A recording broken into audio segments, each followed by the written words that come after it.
Hello दोस्तों, नमस्कार। स्वागत है आपका आज की इस वीडियो में। बताने वाला क्लास 8वां का मेधा छात्रवृत्ति। ठीक है, यहाँ पर राष्ट्रीय आय मेधा छात्रवृत्ति परीक्षा यानी कि 2023 में जो एग्ज़ाम हुआ था ना, उस सेट में जो पूछा गया था ना, उसका ऑब्जेक्टिव हल करने वाले। ठीक है, जो कि भौतिकी है। ठीक है, यहाँ पर भौतिकी को हल करेंगे जो 2023 में पूछा गया था। ठीक है, तो चलिए यहाँ से हम हल करते हैं सवाल को।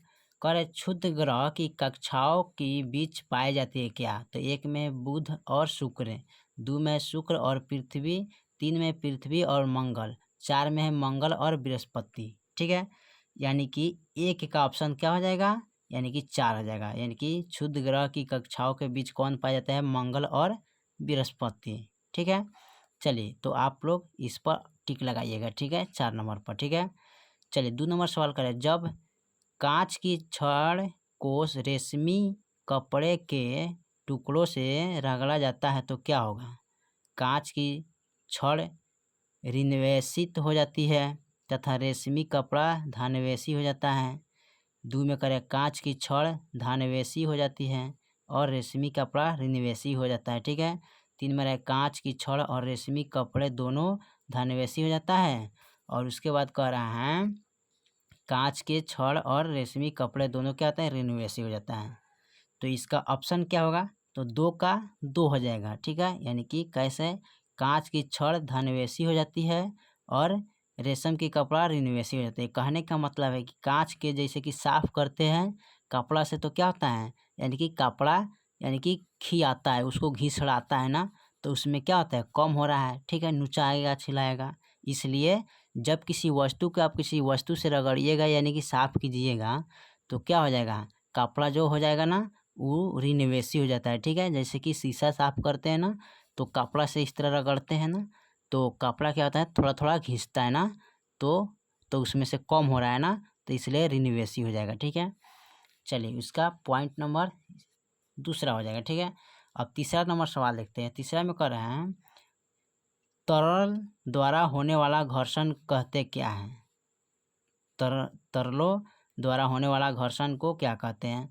एक में है दबाव, दो में है बल, तीन में है कर्षण और इनमें से कोई नहीं। ठीक है, तो 3 का 3 हो जाएगा। तरल द्वारा होने वाला घर्षण को कर्षण कहते हैं। ठीक है, क्या कहते हैं? कर्षण कहते हैं।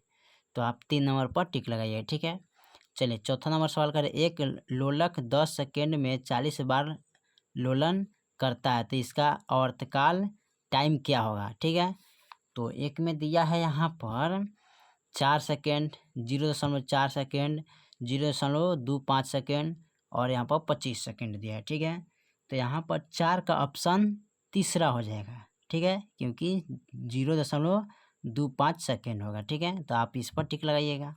चलिए 5 नंबर देखते हैं। 5 में क्या कर रहे हैं? एक कमानीदार तुला मापता क्या है? एक क्या है? कमानदार तुला नापता क्या है? द्रव्यमान की भार की स्प्रिंग की स्प्रिंग कनेस्टिक या ऊंचाई। ठीक है, तो 5 का ऑप्शन हो जाएगा 2, क्योंकि भार मापता है। एक कमानदार तुला क्या करता है? भार यानी कि उसको जोखता है, वजन कितना है। ठीक है, तो आपका 2 हो जाएगा भार। ठीक है, चलिए छठा नंबर क्या कह रहे हैं? छठा में करें प्रतिकारक बल। ठीक है, हो सकते क्या हैं? तो एक में घर्षण, इलेक्ट्रोस्टिक, चुंबकीय या तो इलेक्ट्रोस्टिक या चुंबकीय। ठीक है, तो 6 का जो ऑप्शन हो जाएगा ना, 2 होगा। कौन? इलेक्ट्रोस्टिक। ठीक है, इस पर टिक लगाइएगा। क्या लिखा है? इलेक्ट्रोस्टिक यानी थोड़ा मिटा गया। ठीक है, तो इस पर टिक लगाइएगा। चलिए 7 नंबर में कह रहा है दबाव और बल किसके द्वारा संबंधित है? बल बराबर दबाव गुने क्षेत्र। ठीक है, या यहाँ पर दिया है बल बराबर दबाव बटे क्षेत्र, या बल बराबर दबाव माइनस क्षेत्र, या बल दबाव बराबर, ठीक है, बल माइनस क्षेत्र। ठीक है, यानी कि 7 का जो ऑप्शन होगा ना, 1 होगा। ठीक है, कहाँ पर होगा? यहाँ पर दिया हुआ है। ठीक है, यानी कि बल बराबर दबाव गुने क्षेत्र होता है। ठीक है, याद रखिएगा। चलिए क्वेश्चन नंबर 8 को देखते हैं। 8 में क्या कर रहे हैं?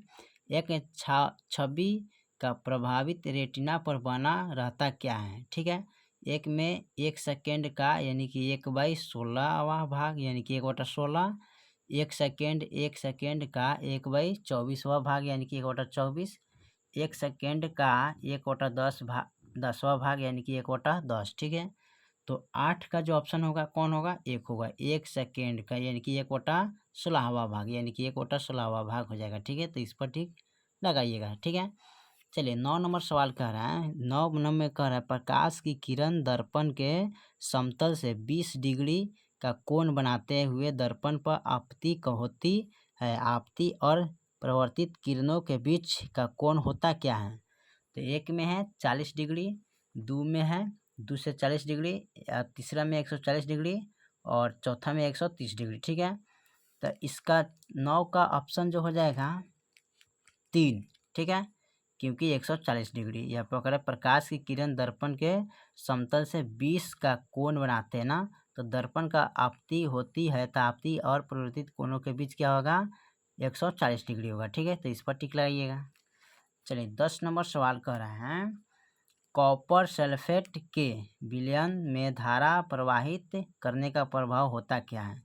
एक में है धन टर्मिनल से जुड़ी प्लेट पर तांबे का जमाव, दो में है ऋण टर्मिनल से जुड़ी प्लेट पर तांबे का जमाव, 3 में है धन और ऋण दोनों टर्मिनल से जुड़ी प्लेटों पर तांबे का जमाव। ठीक है, 4 में उपयुक्त में से कोई नहीं। ठीक है, तो 10 का जो ऑप्शन हो जाएगा 2 होगा, क्योंकि ऋण टर्मिनल से जुड़ी प्लेट पर तांबे का जमाव होता है। ठीक है, तो इस पर 2 पर टिक लगाइएगा। ठीक है, चलिए क्वेश्चन नंबर 11 कह रहा है, ध्वनि तरंग का तरत्व किस पर निर्भर करता है। ठीक है, ध्वनि तरंग का तारित्व किस पर निर्भर करता है, यानी कि इसको सवाल को समझिए। ध्वनि तरंग का तारित्व किस पर निर्भर करता है। तो एक में तरंग की आवर्तित, दो में तरंग का आयाम, 3 में आयाम और आवर्ती दोनों, 4 में उपयुक्त में से कोई नहीं। ठीक है, तो 11 का जो ऑप्शन हो जाएगा वो हो जाएगा 1। ठीक है, क्या होगा, तरंग की आवर्तित। ठीक है, तो ऑप्शन 1 पर टिक लगाइएगा। ठीक है, चलिए तो यहाँ पर हमने आज भौतिकी यानी कि फिजिक्स का 1 से लेके 11 तक क्वेश्चन को हमने आपको हल बताया है। ठीक है, और कल इस वीडियो में रसायन शास्त्र को यानी कि केमिस्ट्री को हल किया जाएगा। ठीक है, तो आपका कंप्लीट होते हैं, फिर मिलते हैं अगले वीडियो में। तो तब तक लिए जय हिंद, जय भारत।